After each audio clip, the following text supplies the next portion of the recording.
शेतकऱ्यांच्या मालाला हमी भाव मिळावा म्हणून महाराष्ट्र राज्य कृषी पणन महामंडळाच्या वतीने खरेदी केंद्राची महाराष्ट्रभर स्थापना करण्यात आली.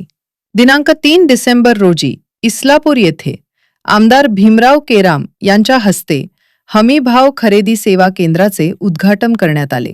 या खरेदी केंद्रावर उडीद, सोयाबीन, मूग या मालाची शेतकऱ्याकडून खरेदी करण्यात येणार असून शासनाने ठरवून दिलेल्या निकषानुसार या खरेदीसाठी शेतकऱ्यांनी ऑनलाईन कागदपत्रे नोंदणी करणे आवश्यक असून ही खरेदी गोकुळ कृष्णा ॲग्रो प्रॉडक्ट कंपनीच्या वतीने करण्यात येत असल्याची माहिती शिवम जन्नावार व सचिव प्रशांत श्रीमनवर यांनी दिली.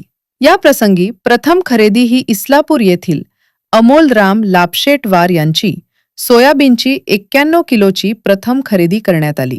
या उद्घाटन सोहळ्याप्रसंगी आमदार भीमराव केराम यांच्यासोबत नांदेड जिल्हा बँकेचे माजी अध्यक्ष दिनकर दहिफळे, भाजपा दक्षिण तालुका अध्यक्ष सूर्यकांत आरडकर यांच्यासह परिसरातील बहुतांशी शेतकऱ्यांनी उपस्थिती दर्शवली होती.